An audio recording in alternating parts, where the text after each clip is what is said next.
We're with Eastern Connecticut women's basketball coach Denise Bierly getting ready for her 20th season at Eastern. The Warriors open up on Saturday at 5:30 against Johnson & Wales in the Eastern tip-off tournament. Denise, are you satisfied for the most part, if you want to call this a rebuilding process based on the troubles that were a couple of years ago? Last year, I think you did better than people thought you were going to. Do you feel like you're on pace to get this program back to where you had it?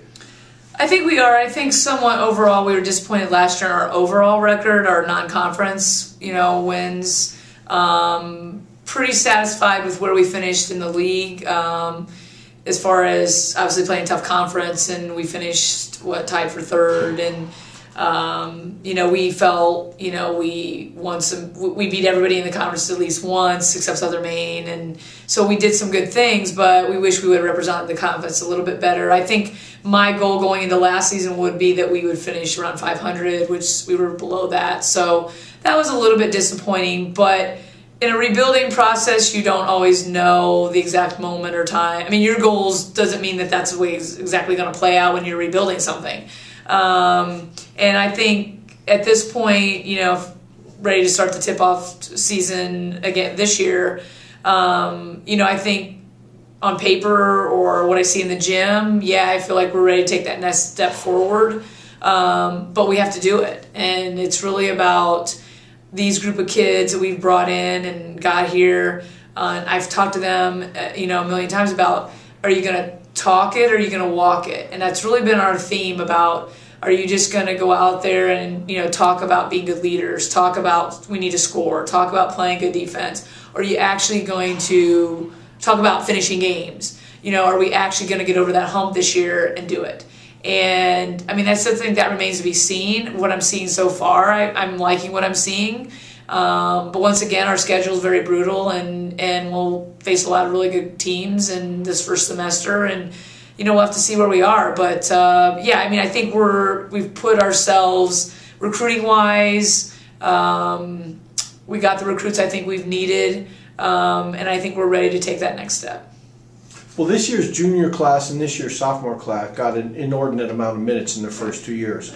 And that has got to only help them in the next couple of years, right? Yeah, I mean, I think that's where we really wanted to show through is the juniors, really have started every game since they've been here. And some of them are assuming some kind of different roles, but they're still in the mix and we still need them.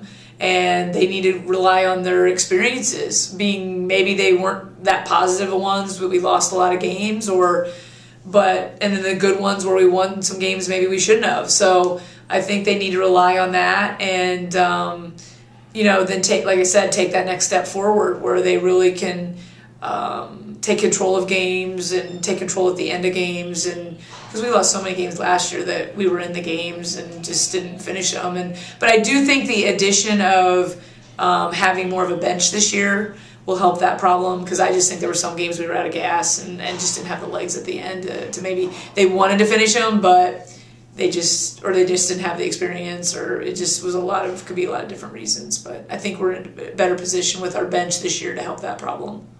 Well, talking about the bench, last year you had 3 players play well over 30 minutes a game. Mm-hmm. Do you see it more spread out among maybe 8 players this year? Yeah, we've been focusing very much on, I've been stressing with the team about you want to be in the top 8 or 9 rotation, and I feel very confident and comfortable playing 8 kids right now, who all have, a couple are freshmen, but the rest of them have quite a bit of experience.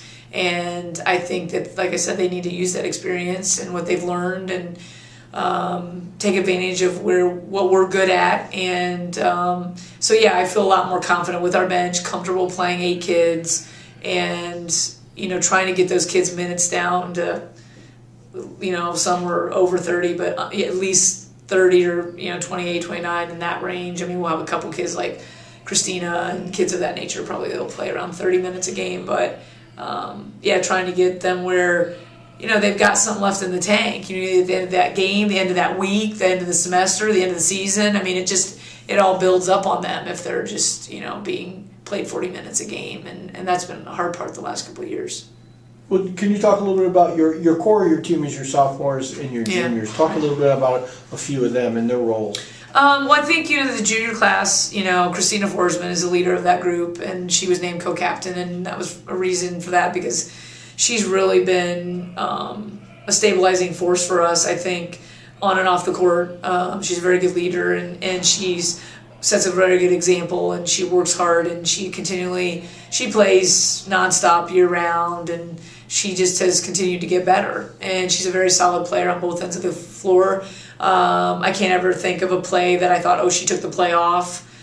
She's always, there hustling and determined, and then the sophomores, I think, the leader of that group is Jill Roszkowski, and she is just one of those kids you get, I think, in the classroom, on the court, that just stands out above the other kids. She is just such a hard worker. She's for being her age, she takes things very seriously. Not that she doesn't have fun, and basketball shouldn't be fun, but she's very focused. And I think you see that, and that's why she was named the other co-captain. And I think, her setting a good role model and having the kids, we have fun now, this is fun time, but this is focus time. And I think she sets a good example with that. So, those two kids are definitely our leaders. I think also, Taylor McBride is going to be a real spark for us off the bench this year. Her role's kind of changed, and but the way that she plays, I think it's perfectly suited for her because she's such this energetic, pushes the ball, fast-paced, great defensive player, and just can come in and if the other team, pace is not what we want, can change it for us. And plays very different than Christina, but that's actually a good thing, a different in a good way. And then I think also Brianna Leonard, I think she's another one in the sophomore class that, we need to be her, if you want to call her that stat stuffer, jack of all trades, where she may have 12, 14 points and 6-8 rebounds and a couple steals, 3-4 assists, just doing a lot of different things. I think we need her to do that for us. That 3 position for me as a coach has always been trying to get that kid that does, I think we had Kate Burnett at one time in that position. Now, obviously we had Allison Coleman in that position, but she played all 5 positions at times, and we've had different kids. Obviously, they come to mind that, they just could do different things. And on any given night could lead us in rebounding, another night lead us in scoring, another night maybe lead us in assists. They took kind of what the defense gave them that night, but we're a jack of all trades, and kind of, we need that, I think, from our 3-player.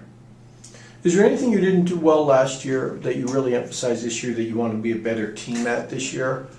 Scoring.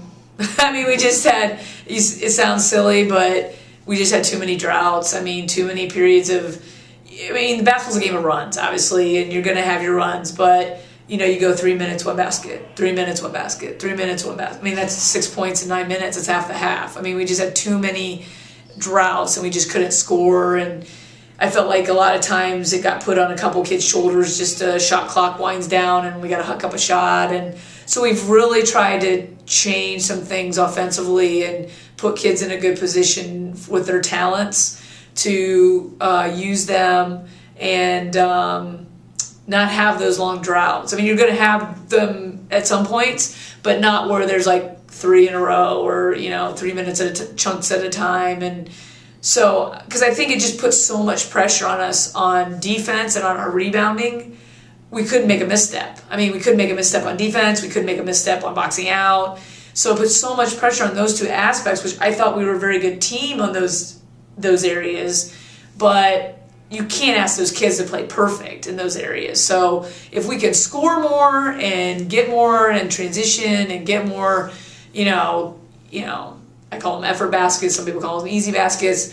I think we'll have a better chance to win those games because we're not putting so much pressure on our defense and our rebounding. Well, last question. A couple of years ago, you were 6th in the conference. Last year, you moved all the way up to a tie for 3rd, which surprised some people. This year, they're having you rated number 2 in the preseason poll. That took some people by surprise. Did that take you by surprise? Yes and no. Yes, for the fact that based on our overall record last year, you wouldn't think that we'd jump up to being ranked 2nd in the league.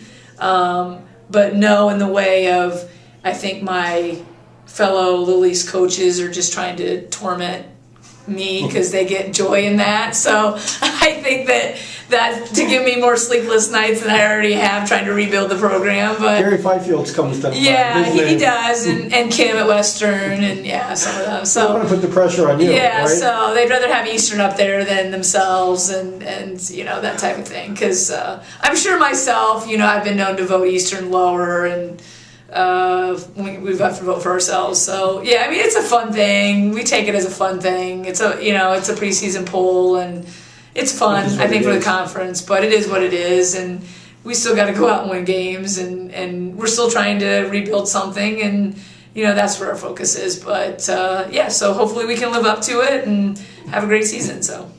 So Eastern Connecticut opens up on Saturday at 5:30 p.m. against Johnson and Wales at Francis E. Geisler Gymnasium in the Eastern Connecticut Tip-Off Tournament.